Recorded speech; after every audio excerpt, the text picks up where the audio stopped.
Maggioi, la voie métaphysique. Chapitre 4. Les symboles du Verbe. Comme déjà nous l'avons dit, l'esprit de généralisation qui fut l'esprit philosophique de l'humanité, avant l'invention des analyses et des méthodes de dissection par l'esprit scientifique appliqué et mécanique des modernes, l'esprit de généralisation est demeuré intact parmi les races orientales.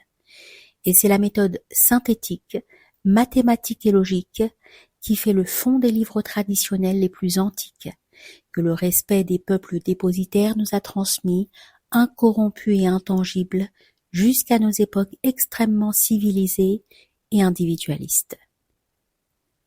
Cet esprit généralisateur fait, avec une multiplicité indéfinie, des applications d'un même axiome ou d'un même principe à toutes les sciences, à tous les états sociaux, à tous les mondes intellectuels, à tout ce qui peut être fait, dit ou pensé dans tous les lieux et à toutes les époques de la stase humaine et universelle. Et plus un axiome paraît fondamental, plus un principe paraît éternel en son concept et juste dans sa traduction graphique, plus les applications sont recherchées avec ardeur et déterminées avec précision. C'est ainsi que les graphiques de Dieu, établis avec un souci de synthétisme universel dans la pensée et avec une rigueur mathématique dans l'exécution, sont considérés par les commentateurs des livres traditionnels comme la clé de toutes les idées et de toutes les situations humaines, comme l'exorde et la fin de toutes les sciences, et comme l'arcane où il faut chercher à la fois l'explication de toutes les inconnues, la solution générale de tous les problèmes, les règles de toutes les politiques, les prescriptions de toutes les économies sociales et de toutes les morales individuelles. Les graphiques de Dieu ne sont plus dès lors à l'usage seulement le dessin parfait d'une idée générale abstraite et d'une entité inconcevable à l'homme actuel. Ils constituent, avec leurs 6 lignes indéfinies, comme la portée métaphysique où vient s'inscrire l'harmonie éternelle et où viennent se poser, pour avoir leur signification adéquate dans le concert de l'univers, les accords particuliers à chaque connaissance de l'esprit humain.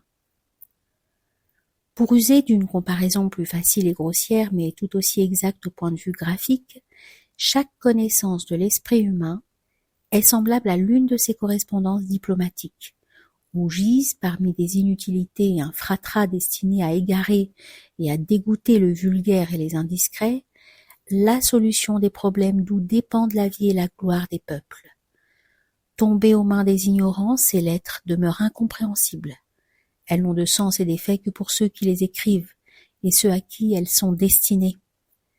Ainsi, les connaissances humaines sont abstruses à ceux mêmes qui les étudièrent profondément, s'ils poursuivent des études individuelles et s'ils particularisaient leurs efforts.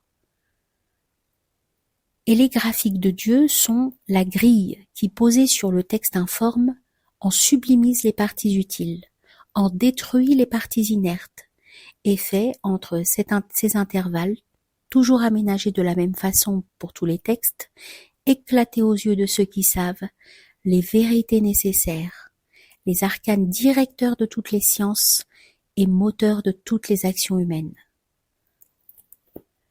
Entrons donc de plein pied dans le symbolisme jaune. Les graphiques de Dieu nous y aideront puissamment si nous savons rapporter tout à ce principe et si nous nous rappelons que toutes les interprétations, toutes les images, toutes les déterminations précises sont les broderies jetées sur cette trame éternelle, sur ce canevas métaphysique sans quoi nulle étoffe ne saurait être tissée, sans quoi nul système ne saurait tenir debout. En composant les unes avec les autres les situations des graphiques de Dieu, en étudiant isolément puis parallèlement les traits qui les composent, on obtient toutes les idées du cerveau et toutes les lumières de la conscience. Dans les applications qu'on en fait, ces situations se modifient. Ces traits changent de personnification et d'objet. En eux et entre eux se manifeste le perpétuel mouvement qui est le résultat de l'activité primordiale et la conséquence de l'activité potentielle de la perfection. Ainsi, ce mouvement continu représente parfaitement la série des modalités transformatrices qui constituent les unes après les autres l'existence de l'univers tangible et perceptible, modalité dont la formule tétragrammatique, que nous étudierons au chapitre prochain, donne la cause profonde et l'explication formelle. Ainsi, chacun des idéogrammes et chacun des traits des idéogrammes, participant au principe d'activité, possède une activité propre par laquelle il se meut librement, conformément à la voie librement consentie dont il est une des expressions, et la seule expression immédiate au moment où l'on en parle.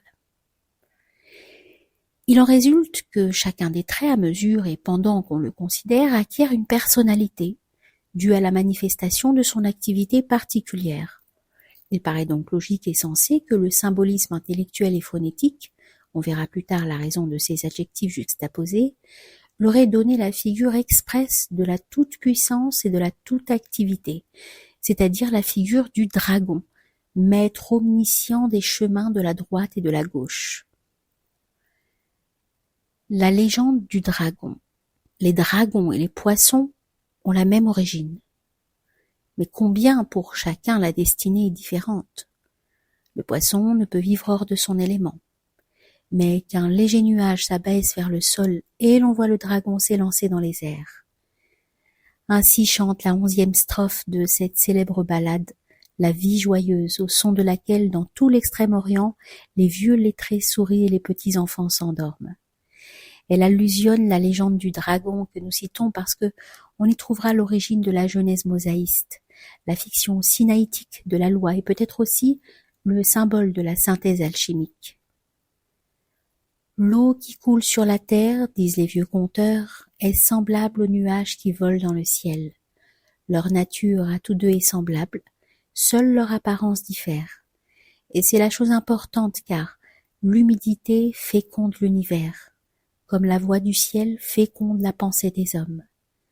Rien n'est meilleur, plus fugitif, plus actif, plus universel que l'eau. Mais si leurs actions ne sont pas unies, l'eau du ciel ne peut rien sur la terre. L'eau de la terre ne peut rien sur le nuage du ciel. Ainsi, dans l'eau de la terre, le poisson, dans l'eau du ciel, l'oiseau hack, vivent séparés et ils sont imparfaits. Mais si l'orage élève les eaux, que la chaleur du jour les évapore, et si un léger brouillard s'abaisse sur le sol ou si un grand vent précipite les nuées vers la terre, alors l'union se fait des deux eaux terrestres et célestes. L'oiseau hack descend vers la terre comme les nuages, le poisson s'élève vers les cieux comme l'eau du fleuve, et quand ils se rencontrent, l'oiseau hack prête ses ailes au poisson, le poisson prête à l'oiseau son corps et ses écailles. Au milieu des éclats du tonnerre et parmi les eaux mugissantes, apparaît le grand poisson sur le dos duquel sont écrits les préceptes secrets de la loi. Et aussitôt que son dos a touché les nuages abaissés, il devient le dragon long et disparaît dans les airs avec les nuages qui le recouvrent et l'emportent. Je serais bien fâché de donner une explication à cette légende populaire qui est plus claire que toutes les paraboles mosaïstes et que la légende judéo-chrétienne de la pomme. Les plus jeunes élèves dans les écoles extrêmes orientales la commentent et la dépouillent de sa fable avec la plus grande facilité. J'imagine que cela ne sera aussi qu'un jeu pour les chercheurs occidentaux attentifs qui me sauront bien plus de gré de les avoir invités à un petit travail personnel d'appropriation analogique que d'avoir paru par des éclaircissements oiseux douter injurieusement de leur perspicacité. J'appuierai cependant sur certains points dignes de méditation. Le ciel et la terre ne font véritablement qu'un en réalité. À nos yeux, ils sont unis par un véhicule universel. Et le sage chinois a pris comme symbole de ce véhicule ce qui peut sembler comme la matière la plus subtile, c'est-à-dire l'eau évaporée.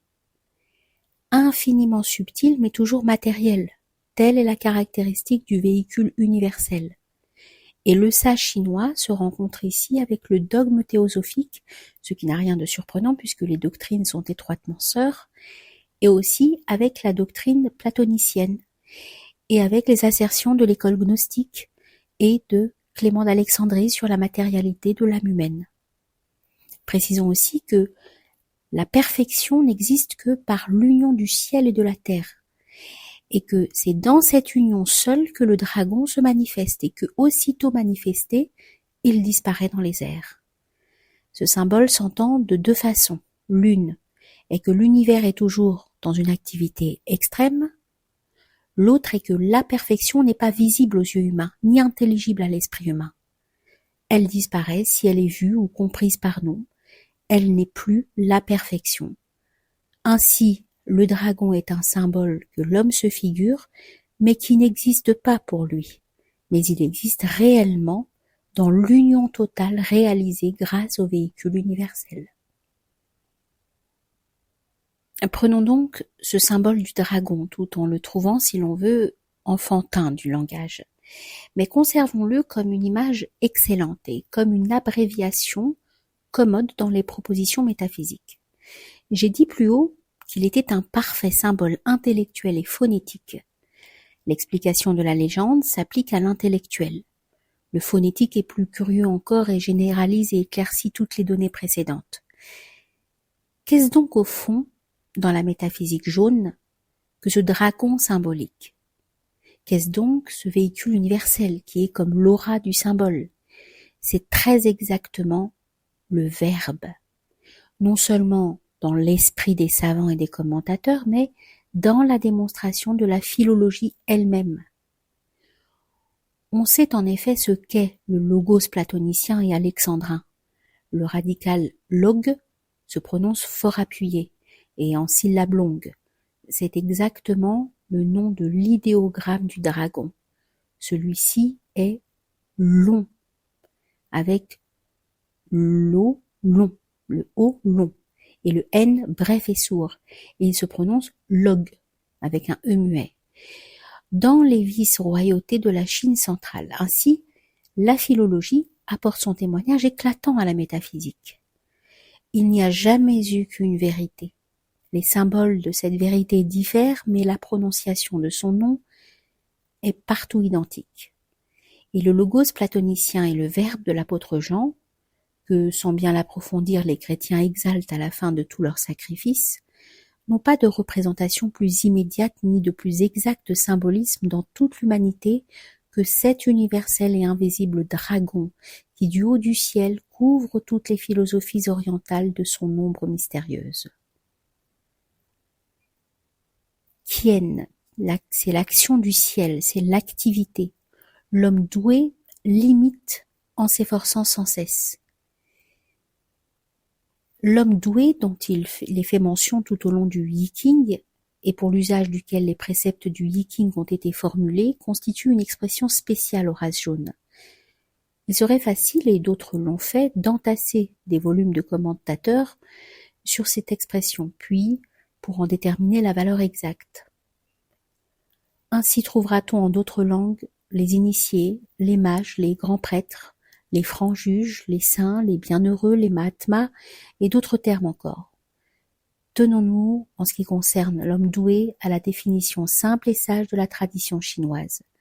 L'homme doué, dit-elle, est un terme de scolastique qui correspond à un état de perfectionnement inférieur à la perfection et supérieur à la sagesse. Sachons nous contenter, au moins au point de vue de l'expression, de cette définition élastique. Concevons qu'il y a plusieurs stases dans l'état de l'homme doué et ne demandons qu'aux circonstances de nous dire, pour chaque cas particulier, à quelle étape intellectuelle et psychique l'homme doué est parvenu sur la route de la perfection. La raison d'être, dit Zheng Tzu, n'a pas de forme visible. Aussi on emploie une image pour éclairer le sens. C'est ainsi que, comme le dit la légende, le dragon, à travers le véhicule universel, monte dans les 6 traits du Kien, où il occupe 6 positions différentes, et donne à son passage un sens à chacun des traits, exactement comme une série acoustique, au moment où l'on l'inscrit sur une portée musicale, donne un accord harmonique, dont elle est comme expression le seul propriétaire, mais dont les lignes de portée sont le traducteur et le véhicule. Il y a donc autant de portées humaines qu'il y a d'hexagrammes, c'est-à-dire 64. Examinons en détail le passage du dragon à travers le Kien, hexagramme de la perfection en soi. Non seulement ce sera un exemple analogique bon à suivre pour l'explication métaphysique des autres hexagrammes, mais, et surtout, c'est du premier hexagramme que les mages et philosophes chinois ont dans toutes les branches de la sagesse humaine tiré leurs principaux et leurs meilleurs enseignements. Le dragon, intelligence dont les modifications sont illimitées, symbole des transformations de la voie rationnelle, le Tao, de l'activité exprimée par Qian, se pose sur le premier trait inférieur et positif, puisqu'il est comme tous ceux de l'arcane, sans solution de continuité. Et il représente le point de départ du commencement des êtres. C'est le dragon caché. L'extrême activité de la perfection ne se produit pas, ne se révèle encore par aucun acte de volonté, par aucune pensée même. Elle est donc cachée, c'est-à-dire inintelligible à l'homme. C'est la période du non-agir. Et par le mot période, il faut entendre l'idée de l'état métaphysique. Comme par le mot situation, il faut entendre le lieu géométrique. Toutes les conceptions devant être ici indépendantes des relativités du temps et de l'espace. Posé sur le second trait, le dragon émerge. L'activité commence à se faire sentir sur la surface de la Terre. C'est le dragon dans la rizière. L'extrême activité du ciel ne se manifeste point encore, mais l'homme saisit qu'elle existe. De même qu'un être dans la rizière est caché par les ris, et qu'on ne le voit point, mais que l'on sait qu'il est là à cause de l'ondulation de la surface à son passage. On remarque ici que le second trait est le trait médian du trigramme inférieur, qu'il est donc, pour ainsi dire, le résumé de son expression générale.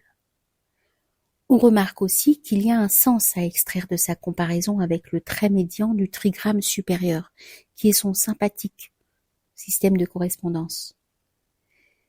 Ce sens donne la tendance générale de l'hexagramme, les deux traits correspondants étant ici tous deux positifs. Il en résulte que le sens du Qian est renforcé, c'est-à-dire que l'activité du ciel est extrême, continue, éternelle, et que le ciel n'est pas concevable en dehors de l'idée de son activité. C'est ce que nous avions déjà fait ressortir dans un précédent chapitre, et ici comme ailleurs, les significations de la portée symbolique des 6 traits viennent corroborer les principes déjà connus de la métaphysique et de l'expérimental. Cette seconde situation se résume parfaitement par cette comparaison de Shizeng, qui dit « l'éther positif commence à engendrer, de même que la lumière du soleil commence à éclairer toute chose avant que celui-ci paraisse à l'horizon. » Posé sur le troisième trait, le dragon se manifeste. Il est sur la situation supérieure du premier trigramme. C'est le moment de la légende où, montant au sommet des eaux mugissantes, il va s'élancer et paraître en réalité ce qu'il est. Si les écailles du dragon sortent des eaux, alors l'homme connaît la science et la loi. C'est le dragon visible. L'incessante activité, arrivée en haut d'un trigramme, remonte l'abîme qui la sépare du second trigramme. Il y a matière à une grande circonspection, et nous appliquerons immédiatement ce conseil tel qu'il est donné. Il y a délicatesse et danger à voir le dos du dragon, c'est-à-dire à connaître la science et la loi, si on n'y est pas suffisamment préparé par les états antérieurs.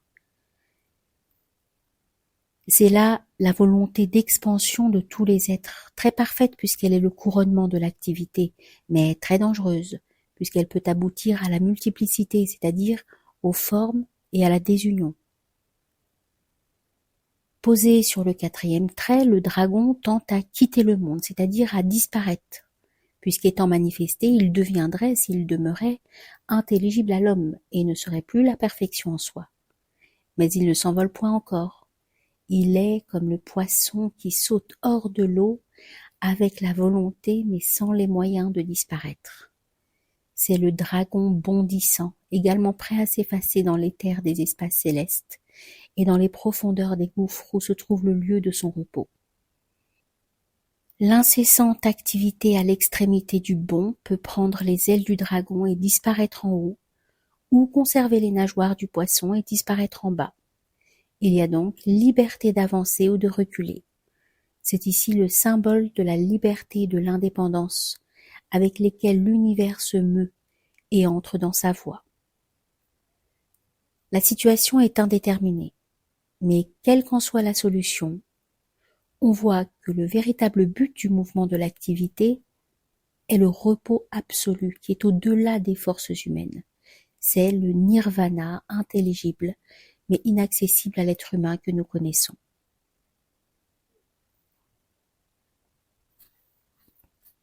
Posé sur le 5e trait, le dragon entièrement manifesté agit dans sa plénitude et régit le monde. Il a quitté la terre pour disparaître, mais sur le point d'arriver aux limites, il n'a pas encore disparu, et son influence bienfaisante se répand partout. C'est le dragon volant qui, dans cet instant, procure par sa seule vision l'âge d'or de l'humanité. C'est là l'expansion heureuse de l'univers dans la totalité qui ne cesse point d'être l'unité. L'extrême activité fait cette totalité. La présence du dragon fait cette unité. Et pour parler un langage moins métaphysique, la création existe tout entière mais elle n'a point de forme. Rappelons ici que le 5e trait est le trait médian du trigramme supérieur et qu'il est correspondant sympathique du 2e trait. Et remarquons que le 2e trait est une volonté d'action non formulée et que le 5e trait est cette action non formelle. Posé sur le 6e trait, le dragon disparaît. La hauteur convenable, dit Tsui, est dépassée. L'extrême unité est atteinte. Il y a excès d'élévation. Bien entendu, ce commentaire ne doit s'entendre que par rapport à l'univers visible. C'est là le dragon planant qui commence à disparaître. Et avec lui commence à disparaître aussi cette stase de perfection absolue qui apportait avec elle ce regret de l'impossibilité de son maintien, à cause tout à la fois de la perfection relative et de l'extrême activité du ciel. Ce qui est complètement achevé, dit Confucius, ne peut durer longtemps. Et ainsi, l'homme est si imparfait que l'idée même de la perfection amène avec elle la crainte de la perdre.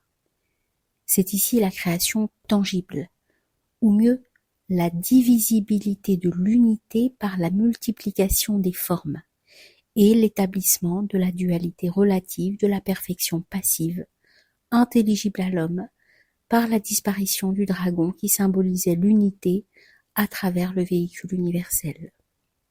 C'est la stase actuelle que nous traversons dans le cycle auquel appartient notre humanité.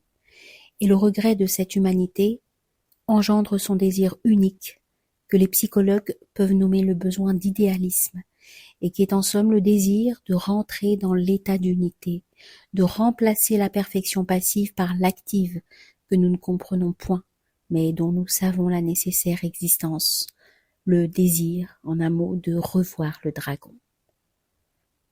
Telle est l'harmonie métaphysique inscrite sur la partie formée par le premier hexagramme de Yi King.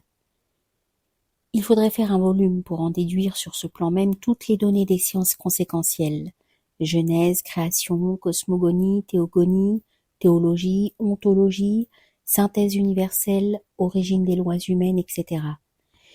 Nous n'avons garde d'entrer dans ces longueurs et dans ces commentaires.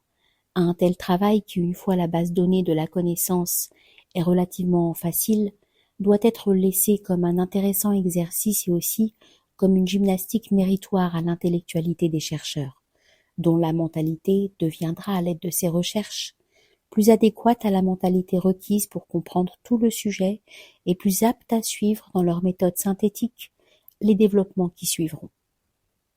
Mais comme nous l'avons dit au commencement, il n'est pas que l'accord métaphysique qui se vient plaquer sur la portée de l'hexagramme de la perfection.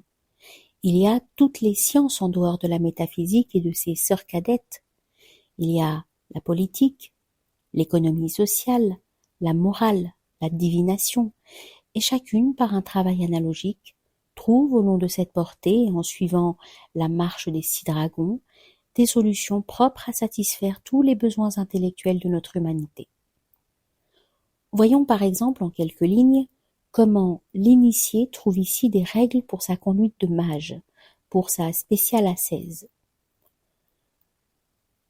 Pour l'aspect du dragon caché, l'homme doué doit régler sa conduite d'après l'activité du ciel. L'homme doué n'étant pas encore instruit, la volonté du ciel est cachée à son œil insuffisant.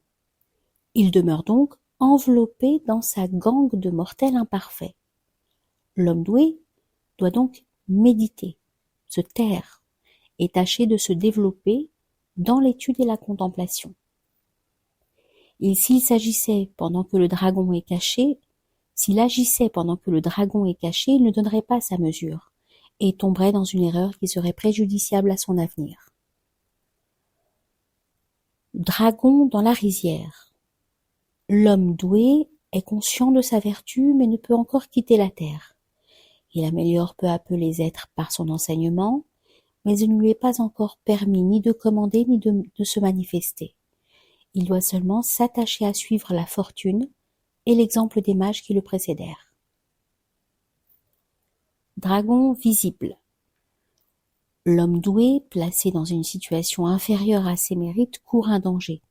Il doit agir avec circonspection, car il s'attire par sa vertu la sympathie de l'univers, et par cette sympathie, la haine de ses supérieurs.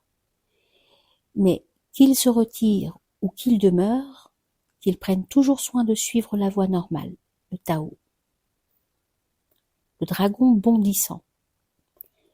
Quand l'homme doué agit, ce n'est jamais sans rapport avec le moment où il agit. Il a donc augmenté ses mérites et sa vertu pour être distingué à un moment précis et déterminé. Il est libre d'avancer ou de reculer. Il a conservé toute sa liberté. Il peut édifier par une vertu éclatante, comme il peut redescendre dans une humilité méritoire. Dans cette situation, il doit s'inspirer des circonstances. Dragon volant. L'homme doué occupe la situation supérieure qui lui convient. Arrivé au haut sommet de l'intelligence, il est doux de regarder au-dessous de soi l'homme également doué de vertu pour l'aider de ses exemples et pour l'associer à sa puissance. Quand on est dans la plénitude de ses moyens, il faut agir. Dragon planant. La beauté infinie est difficile à conserver. Aussi, l'homme doué doit-il savoir avancer et reculer à temps pour ne jamais s'exposer à la perdre. Il ne faut jamais commettre d'excès dans ses actions, même bonnes. De même, par la marche des dragons, sont déterminées en politique la voie du prince et la voie du sujet. Nous en réservons l'explication pour les considérations ultérieures. Et pour terminer un exposé qui pourrait se prolonger indéfiniment, donnons sans commentaire les 6 apophthegmes courts, simples et nourris, par lesquels Confucius, avec sa netteté et sa concision ordinaire, détermine sur la marche des dragons la conduite normale du simple citoyen. Cette citation donnera une idée parfaite de la façon dont les sages chinois entendent la loi morale. La première, ne pas changer selon le siècle, ne pas s'attacher à la renommée, fuir le monde, n'avoir pas de chagrin de n'être pas apprécié ni connu des hommes. La deuxième, bonne foi dans les moindres paroles, circonspection dans les actes, être en garde contre le mensonge, améliorer sans s'en vanter son siècle par sa vertu transformatrice. La troisième, occuper une station élevée sans s'en enorgueillir, occuper une situation inférieure sans s'en plaindre. La quatrième, perfectionner ses aptitudes, profiter du moment opportun. La cinquième, agir et par son action sauver l'univers. La sixième, se garder d'être trop noble pour avoir une occupation et d'être trop élevé pour avoir des amis.